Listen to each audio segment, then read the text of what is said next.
ఆయన సృష్టించిన సాహిత్యం చాలా భిన్నమైంది. తెలుగు సాహిత్య ప్రపంచంలో ఆధునిక కాలంలో పాటని ఒక ప్రత్యేకమైన ప్రక్రియగా కవిత్వంలో పతాక స్థాయికి తీసుకెళ్లిన వ్యక్తి ప్రజా యుద్ధ నౌక యుగకర్త గద్దరన్న. గద్దరన్న వేసిన ప్రభావం తర్వాతి కవుల మీద ఉన్నది. ఆ గద్దరన్న ప్రభావంతో చాలా సందర్భంలో అందశ్రీ గారు చెప్పుకున్నారు, మా అందరికీ పునాది వేసిన వ్యక్తి గద్దర్. ఆ గద్దరు వేసిన పునాది మీద పాటలు రాయటం, మాటలు చెప్పటం మేమందరం నేర్చుకున్నామని అన్నారు.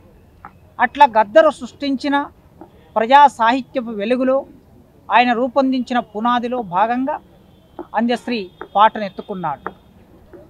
నిజానికి చాలామంది పాటలు రాసే కవులు ఇప్పటికీ ఉన్నారు, ఆనాడు ఉన్నారు.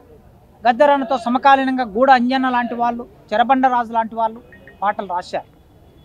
కానీ అందశ్రీకి ఉన్న ఒక ప్రత్యేకత, ఎవరికి లేని ప్రత్యేకత. వీళ్ళందరూ డిగ్రీ వరకు చదువుకున్న వాళ్ళు, ఇంటర్మీడియట్ వరకు చదువుకున్న వాళ్ళు, కనీసం 10th క్లాస్ వరకు చదువుకున్న వాళ్ళు.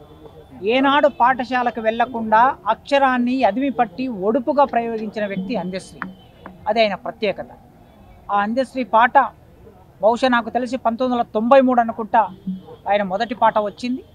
93 అంటే ఇప్పటికి 30 ఏళ్ళు గడిచిపోయింది ఆయన పాట వచ్చి. తర్వాత తెలంగాణ ప్రజలందరూ ఉద్యమ గానం చేసిన పాట మనందరికీ తెలుసు. ఆనాడు రోడ్డు మీద పోరాటం, ట్యాంకు బండి మీద పోరాటం, నెక్లెస్ రోడ్డు మీద పోరాటం, పాఠశాలలో పోరాటం, కళాశాలలో పోరాటం.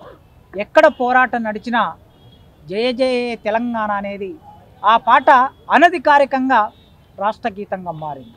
మా తెలుగు తల్లికి మల్లెపువ్వు దండ అనే పాట పాడవలసిన చోట తెలంగాణ సమాజం అంతా ప్రకటించుకున్నది.